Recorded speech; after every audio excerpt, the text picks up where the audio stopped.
감사의 영광의 박수 함께 올려드리겠습니다. 어느 아버지가 집에 늦게 들어온 아들에게 어디 갔다 왔냐고 야단을 치고 있었어요.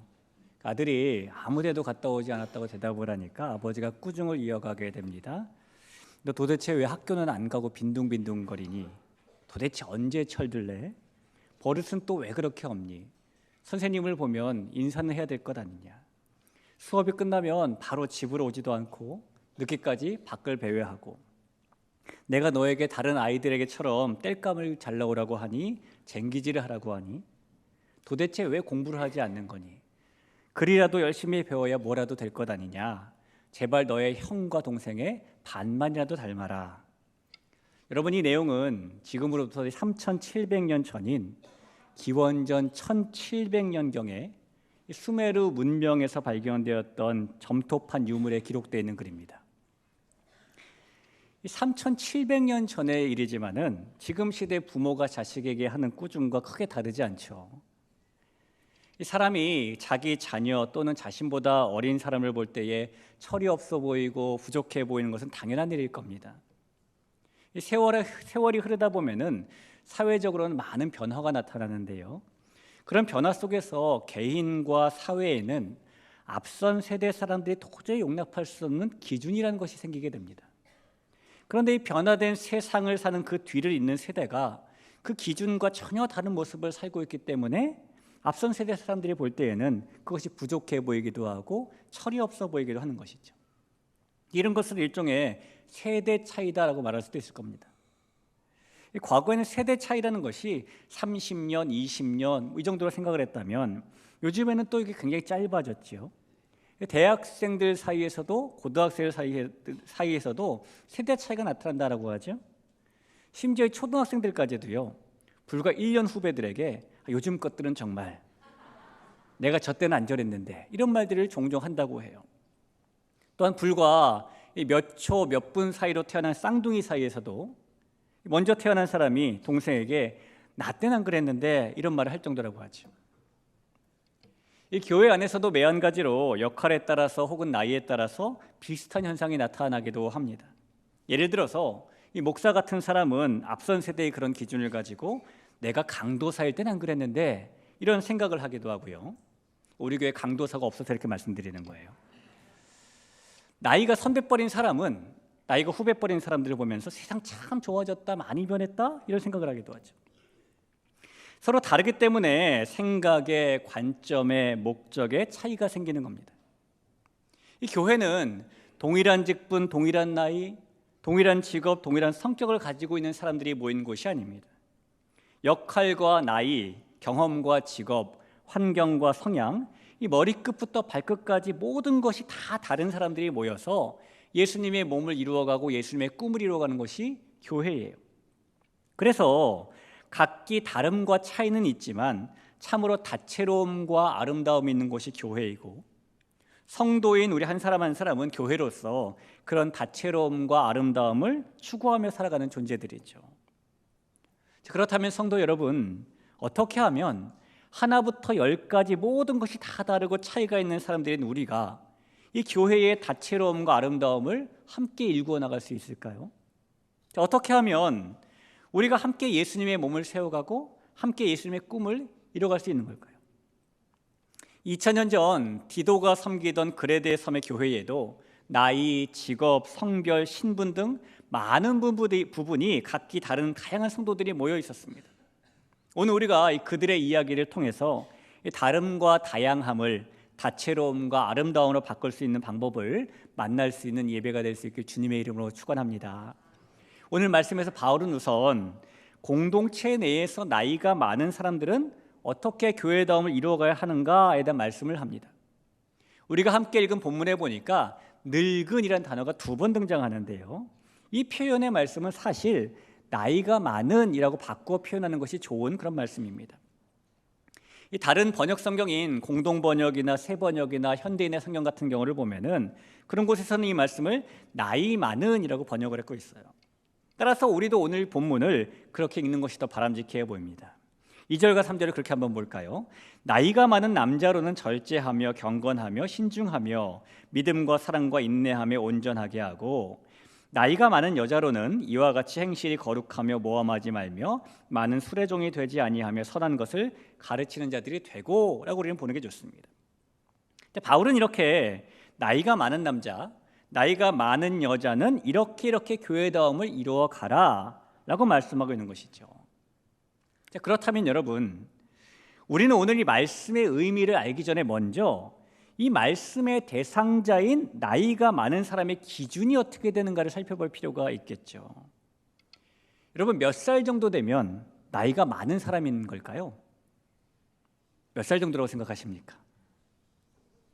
아직 나는 아니다. 그렇죠? 영국의 옥스퍼드 대학과 킹스 컬리지 런던의 석학들 7명이 모여서 쓴 노년의 역사라는 책에 보면은 2000년 전인 1세기 때, 그러니까 성경 시대죠. 그때 로마 제국에서는 60세 이상을 나이가 많은 사람들로 구분했다라고 해요. 또한 중세 시대 때는 남자들에게 병역의 의무가 주어지고 부역의 의무가 주어졌는데 그 모든 의무에서 면제를 받는 은퇴 시기가 60에서 70세 사이였다고 합니다. 하지만 그렇다고 해서 오늘 이 디도서 말씀이 60세가 넘는 사람들에게만 하고 있는 말씀이라고 볼 수는 없어요. 왜냐하면 나이가 많다의 기준은요, 절대적으로 볼 수도 있겠지만 상대적으로 볼 수 있는 것이기 때문이에요. 예를 들어 볼까요? 이 20살과 60살이 60살이 모여있는 공동체에선 당연히 60살이 나이가 많은 사람이지만 10살과 20살에 모여있는 공동체에서는 누가 나이가 많은 사람입니까? 20살이죠. 여기 저보다 이제 형님, 누님 되시는 분들 많이 앉아 계시잖아요. 그런 분들이 저를 보실 때는 참 좋을 때다라고 보이시겠지만 우리가 청년들이 볼 때는 아저씨죠. 그렇게 보이는 겁니다. 이 나이가 많음의 기준은 그렇게 상대적일 수도 있는 거예요. 우리도 절대적인 신체 나이에 상관없이 내가 나이가 들었구나, 내가 나이가 많구나라고 느낄 때가 있죠. 주로 언제 그렇게 느끼십니까? 이 영국의 한 보험회사에서 고객들을 대상으로 자신이 나이가 들었다고 느끼는 순간 언제인가를 물어본 적이 있었는데 이 고객들이 그때 한 대답을 보면은 우리나라 사람들의 대답과 비슷할 것 같습니다. 어떤 대답들이 있었냐면 스타일이 좋은 옷보다는 편안한 옷을 내가 먼저 찾을 때, 낮잠을 안 자면 도무지 맥을 못 출 때, 어떤 짓을 해도 살이 예전처럼 잘 빠지지 않을 때, 그럴 때 내가 나이가 들었구나 이렇게 느낀대요. 또 이런 대답도 있었어요. 일어서거나 앉을 때 자연스럽게 아이고 이런 소리를 낼 때, 친구들과의 대화의 주제가 병원과 약 이야기가 주로 이룰 때, 아무리 쉬고 또 쉬어도 피곤하다고 느껴질 때, 그럴 때 내가 나이가 들었구나 이렇게 느낀다고 합니다. 우리는 이렇게 신체의 나이에 상관없이 나이가 많은 사람은 상대적인 기준으로도 볼 수 있게 되는 겁니다. 그래서 오늘 바울의 권고는 사실상 특정한 연령대에 있는 성도들에게만 주는 말씀이 아니라 모든 연령의 성도들에게, 즉 우리 모두에게 하고 있는 말씀이라고 우리는 볼 수 있는 것이죠.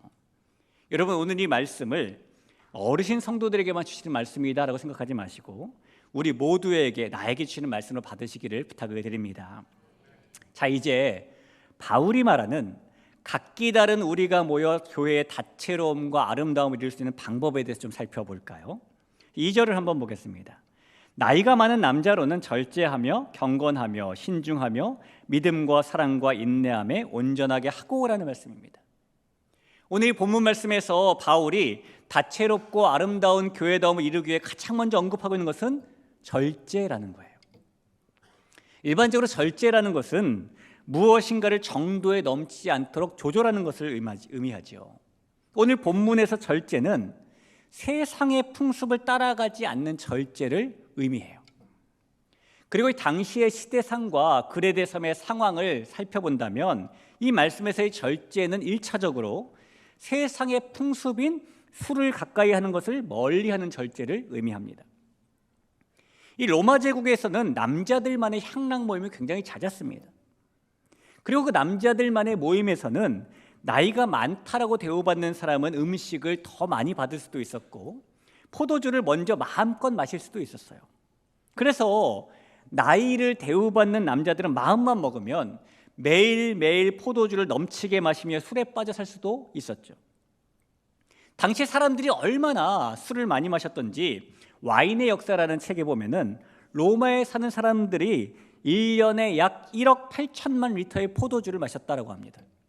이 수치를 당시의 인구수로 나눠보고 또 365일로 나눠보면은 로마 사람 한 사람당 하루에 500ml의 포도주를 마셨다는 거예요. 여러분, 이 양이 얼마큼인지 가늠이 잘 안 되시죠? 제가 가늠되게 해드릴게요. 우리나라 사람들 술을 많이 마시는 사람들이죠? 여러분 잘 모르시죠? 우리나라 사람들 술을 많이 마시는 사람들입니다. 작년 OECD 보건통계에 보면은 우리나라 15세 이상 국민 한 사람당 1년에 알코올 소비한 양이 7.9리터라고 해요. 이 계산해 보면은 우리나라 15세 국민 한 사람당 하루에 21ml의 술을 마신다는 겁니다.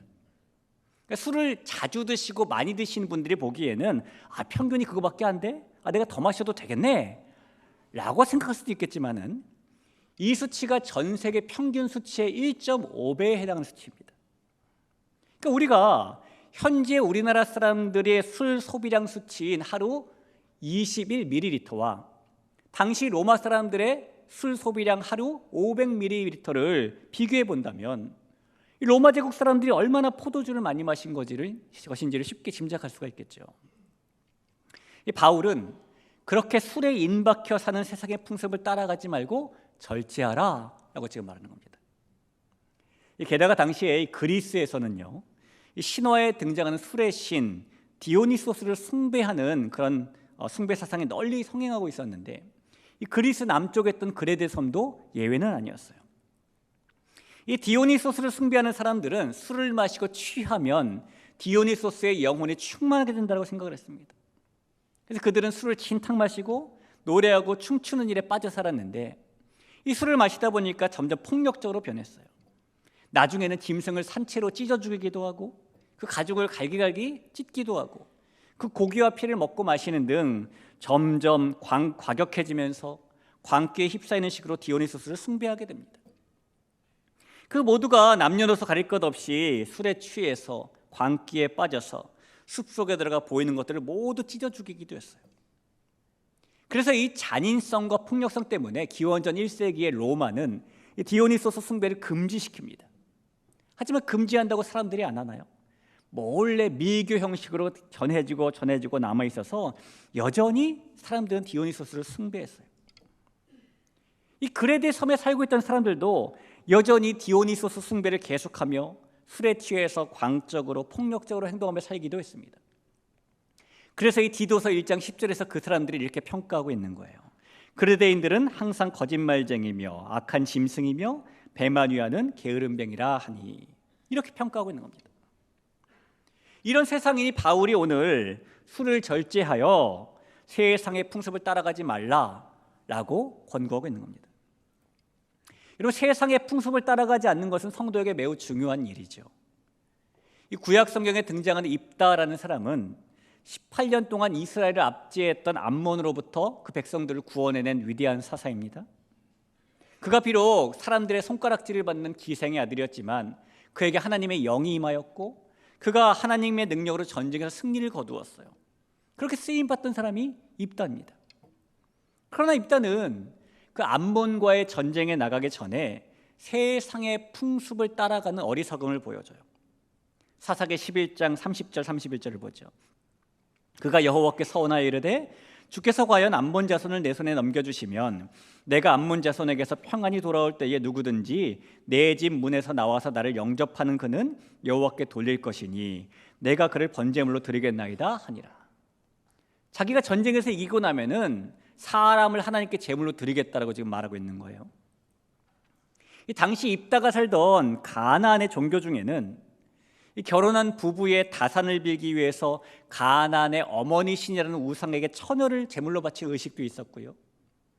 입다의 출신지인 길르앗의 가나안 사람들은 그모스라는 우상을 섬겼는데 그들은 아이들을 제물로 바치면서 그모스 신을 섬기는 의식도 행하던 사람들이었습니다. 그러나 사람을 제물로 드리는 인신제사는 불신자들이, 즉 세상이 하고 있는 행태였지 절대로 하나님께서 원하시는 것도 아니었고 하나님의 백성들이 따라서도 안 되는 풍습이었어요. 하나님께서는 분명히 레위기 18장 21절에서 이렇게 말씀하셨습니다. 너는 결단코 자녀를 몰래에게 주어 불로 통과하게 함으로 내 하나님의 이름을 욕되게 하지 말라. 나는 여호와이니라. 그런데 입다는 하나님의 방법이 아니라 세상의 그런 모습을 따라가기 원했고 흉내내길 원했고 추앙하길 원했던 것이죠. 그에게 세상을 따라가는 것을 멈추는 절제가 부족했던 겁니다. 이 미국의 한 비영리 단체에서요 7개월이라는 긴 시간 동안에 2,000명이나 되는 기독교 성도들을 하나하나 만나가지고 그들이 예수님의 가르침을 얼마나 이행하며 살고 있는지를 조사한 적이 있었습니다. 이 조사한 결과를 보면은 응답자 중에 33% 정도는 자신들이 영적으로 성숙한 신자다라고 대답을 했고 39%는 자신들이 착한 크리스찬이라고 응답을 했어요.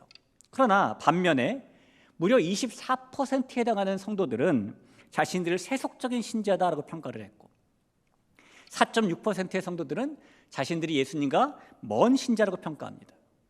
그러니까 이 통계를 보면 미국의 성도 4명 중에 1명은 자신들이 세상의 풍습을 따라가는 성도들이다 라고 평가하고 있다는 겁니다. 여러분, 저와 여러분은 어떨까요? 우리는 미국의 이 성도들보다 더 낫다라고 자신 있게 말할 수 있을까요? 여러분, 믿음이 없는 불신의 세상보다 더 무서운 것은 세상의 풍조를 따라가는 일을 절제하지 않는 성도들입니다. 이 약한 세상은 마치 자석이 철을 끌어당기는 것처럼 우리의 마음을 끌어당겨요. 아담과 하와의 범죄 이후에 모든 사람에게 생긴 죄에 이끌리는 마음 때문에 사람은 죄의 향연이 가득한 세상에 눈길을 주게 되고 세상을 따라가려는 마음도 가지게 됩니다.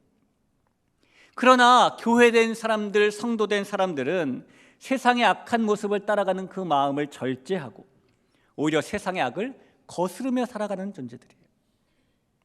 우리 귀한 성도 여러분, 교회다움을 이루기 위해서 우리에게 필요한 것은 세상의 악한 풍습을 따라가지 않는 절제의 태도입니다. 이 세상은 하나님을 모르는 세상이고 하나님을 기쁘시게 해드리는 것이 인생의 목적임을 모르는 세상이죠. 이 세상은 죄가 죄인 줄도 모르는 세상이고 심판을 향해 나아가는 세상입니다. 그래서 성도인 우리는 그 세상의 악한 풍조를 따라가지 말아야 하는 겁니다. 우리는 주변의 세상과는 달라야 하고 세상의 흐름을 본받지 말아야 하는 겁니다. 성도인 우리가 끊임없이 솟아나는 세상을 삼하는 욕망을 절제하지 않고서는 온전한 믿음의 생활을 할 수 없기 때문이고요.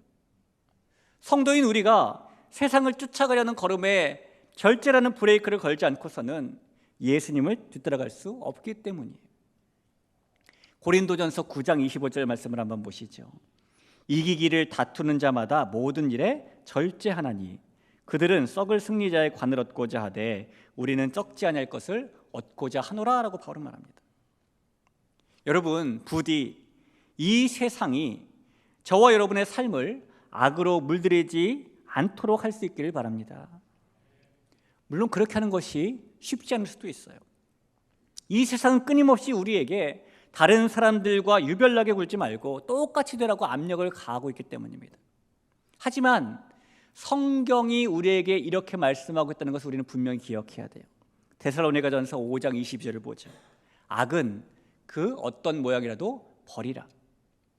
이것이 하나님의 뜻입니다. 이 고대 그리스 철학자인 제논에게는 여러 명의 제자가 있었는데요. 제자 중에 한 명은 허영이 심하고 거칠에만 치중하던 사람이었습니다. 어느 날 선생인 제논이 제자를 불러서 절제하지 못하는 삶을 꾸짖었어요. 그래서 제자가 말하기를 나에게 그만한 돈이 있어서 내가 쓰는 것인데 무슨 잘못이냐고 항변을 합니다. 그때 선생인 제논이 말하기를 소금이 한 푸대 많이 있다고 해서 요리사가 요리할 때 그 소금을 다 집어넣으면 음식 맛이 어떻게 되겠니? 라고 훈계했다고 해요. 여러분, 절제라는 것은 없거나 모자라거나 할 수 없기 때문에 하는 것이 아니라 할 수 있지만 삼가는 거예요. 우리가 세상보다 모자라서 세상보다 부족해서 세상을 흉내내지 말자는 것이 아닙니다. 세상의 풍조를 따라가지 않는 것이 하나님께서 우리에게 원하신 절제이기 때문에 그렇게 하자는 거예요. 베드로후서 1장 5절 6절을 보시죠. 그러므로 너희가 더욱 힘써 너희 믿음의 덕의 지식의 절제를 이라고 말해요. 세상을 따라가지 않는 이 절제가 믿음의 성숙한 단계이고, 그렇게 절제할 줄 아는 사람이 성숙한 신앙인이기 때문에 그렇게 하자는 겁니다. 이 세상을 따라가는 사람은 문제가 생기면 해결하기 위해 이리 뛰어다니고 저리 뛰어다닙니다. 그러나 절제하는 사람은 문제가 생길 때 하나님 앞에 엎드릴 줄 알죠. 세상을 따라가는 사람은 문제가 생기면 불평과 불만이 많아질 수밖에 없습니다. 그러나 절제하는 사람은 문제가 생길 때 하나님 앞에 감사하며 나아갈 수 있어요. 사랑하는 대길교회 성도 여러분, 저 여러분은 언제든지 어디에서든지 어떤 상황에서든지 세상과 구별되어야 하고 세상을 따라가지 말아야 합니다. 이 세상에 죄악된 악한 것을 따라가는 마음, 세상을 따라가는 말, 세상을 따라가는 행동, 그런 세상의 풍조를 절제하며 사는 것이 교회다운 삶임을 기억하시고 그 말씀대로 절제하며 살아갈 수 있기를 주님의 이름으로 부탁을 드립니다. 자, 오늘 본문에서 바울이 이 다채롭고 아름다운 교회다움을 이루기 위해서 절제에 이어 언급하고 있는 것은 경건이라는 겁니다. 보통 성경에서 경건이라는 말은 원어로 유세베이아라는 단어를 사용하는데요, 이 단어는 하나님께 대한 경외함의 태도, 하나님을 두려워하는 태도를 뜻해요. 우리가 아는 경건의 의미입니다. 성경에 나오는 경건은 대부분 다 이 의미예요. 그런데 오늘 본문에서 바울이 사용하고 있는 이 단어는 다릅니다. 이 바울은 오늘 이 성경에서 셈노스라는 성경 언어를 사용하는데요, 이 셈노스라는 말은 본문에서는 경건이라고 번역이 되어 있지만 조금 더 정확하게 번역하자면 정중함, 고상함, 정숙함이라는 뜻을 가진 단어예요. 이 단어가 성경에 쓰인 예를 한번 볼까요? 디모데전서 3장 8절을 보겠습니다. 이와 같이 집사들도 정중하고 일구연하지 아니하고, 이 말씀에서 정중하고라는 말이 오늘 본문의 경건과 똑같은 셈노스라는 단어입니다. 역시 디모데전서 3장 11절에 보면은 여자들도 이와 같이 정숙하고 모함하지 아니하며, 여기서 정숙하며라는 말도 역시 오늘 본문의 경건과 똑같은 셈노스라는 단어예요. 그래서 오늘 우리는 본문에 나오는 경건이라는 두 글자를 정중함이라는 세 글자로 바꿔 해석하는 것이 더 좋습니다. 바울은 교회다움을 이루기 위해 우리에게 필요한 것으로 절제에 이어서 정중함이 있어야 된다라고 지금 가르쳐주고 있는 겁니다. 여러분, 정중함이라는 게 무엇일까요? 아마도 정중함의 반대말은 무례함이겠죠. 이 직장에서 일하는 많은 사람들이 같은 팀이 되어서 일하기 싫은 사람, 가장 피하고 싶어하는 사람은 무례한 사람이라고 해요. 그러나 여러분, 우리가 살고 있는 이 시대는요, 역사 속 그 어느 시대보다도 개인주의가 팽배하고 자신을 포기하지 않고 다른 사람을 무자비하게 짓밟는 바야흐로 무례함의 전성시대입니다. 그래서 이 시대의 많은 사람들은 능력이나 지위나 나이나 나보다 조금이라도 약하다고 생각되는 사람에게는 정중함과 거리가 먼 무례함의 태도를 보이게 되죠. 이 거친 말을 하기도 하고 조급함과 성급함에 거친 태도를 보이기도 하고, 자신이 보여야 할 예의는 생각하지 않고 받아야 할 예의만 생각하기도 하죠. 그렇게 이 시대 사람들은 정중함과 거리가 먼 무례함의 모습을 가지고 살아가고, 이 시대는 그런 시대가 맞습니다. 그런데 바울은 시대가 그럴지라도 그 무례함을 멀리하고 정중함을 가지는 것이 다채로운 교회다움을 지킬 수 있는 방법이라고 가르쳐주고 있는 거예요. 여러분, 어쩌면 이 정중함이라는 말은 그 단어 자체로 우리에게 너무나 낯설게 느껴질 수도 있어요. 이런 무례함이 넘치는 현실 속에서 정중함이라는 단어는 손해보는 말이기 때문입니다. 그런데 이 고린도전서 13장에 보면은 이런 말이 있어요. 사랑은 무례히 행하지 아니하고 라는 말이 있습니다. 무례히 행하지 아니하는 정중함이라는 것은 사랑이라는 것이고, 사랑 그 자체이신 하나님의 성품 중 하나라는 겁니다. 여러분, 이 정중함은 하나님의 성품이에요.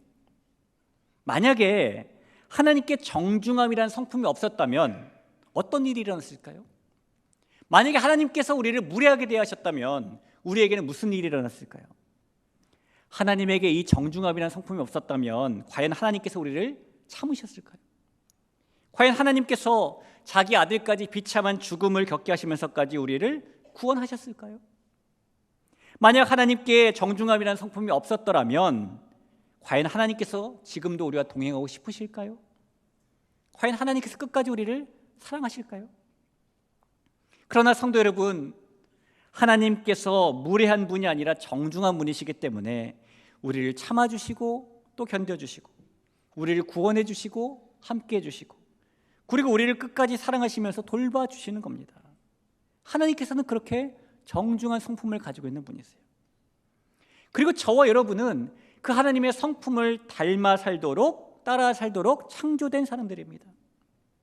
따라서 다른 사람들에게 무례하지 않고 존중하며 정중하게 대하는 태도는 하나님을 닮은 성도인 우리에게 요구되는 교회다운 삶의 모습이죠. 여러분, 우리가 하나님의 이 정중한 성품을 담고 싶다면 먼저 우리는 다른 사람들을 존중하는 마음을 가질 필요가 있어요. 왜냐하면 정중함이란 존중하는 마음에서부터 먼저 나오는 것이기 때문입니다. 가만히 보면 우리 옆에요, 모든 면이 나보다 못한 사람은 아무도 존재하지 않습니다. 우리 옆에 사람들은 적어도 어느 한 부분에서만큼은 나보다 뛰어남을 가지고 있죠. 그리고 적어도 어느 한 부분에서만큼 나보다 뛰어난 사람이라면 우리는 그 사람을 무례하게 대할 수 없어요. 그래서 우리는 모든 사람이 나보다 뛰어난 면을 한 가지라도 가지고 있기 때문에 그 모든 사람을 존중하는 마음을 가져야 되는 것이고, 그 존중하는 마음을 가질 때에 우리는 하나님의 정중함이라는 성품을 닮아갈 수가 있는 겁니다. 또한 여러분, 우리가 하나님의 정중함이라는 성품을 닮아가고 싶다면 우리는 우리 입술에 파수꾼을 세울 필요도 있어요. 이 정중함과 반대인 무례함은 대부분 우리 입술에서 나오는 말로부터 시작되기 때문이죠. 시편 141편 3절을 볼까요? 여호와여, 내 입에 파수꾼을 세우시고 내 입술의 문을 지키소서. 이 시인이 왜 이렇게 하나님께 내 입술에 파수꾼을 세워주시고 입을 지켜달라고 말할까요? 그 입에서 나오는 자신의 말이 자신을 망하게 만들 수도 있기 때문이에요. 잠언 18장 7절을 보십시오.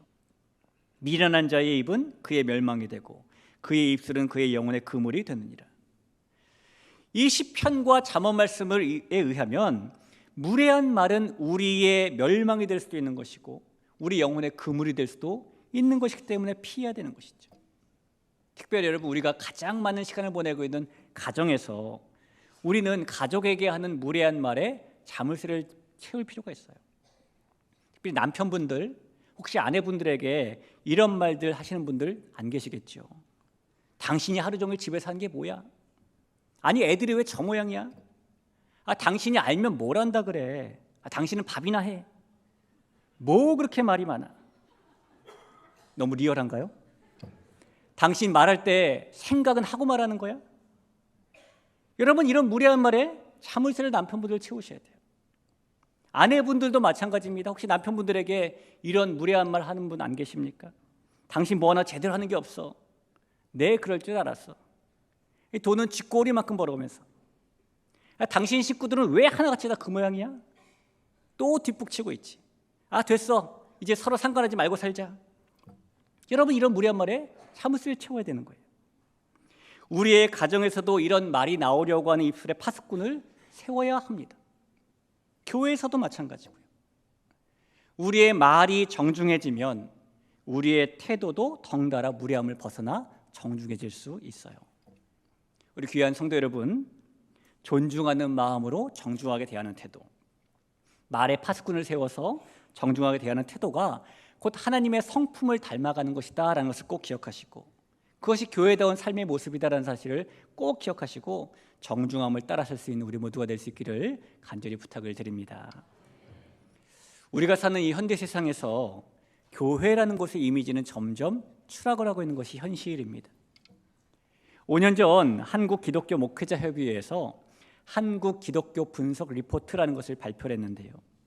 이 발표에 따르면은 세상 사람들이 교회에 대해 내리고 있는 평가는 가히 충격적인 수준이에요.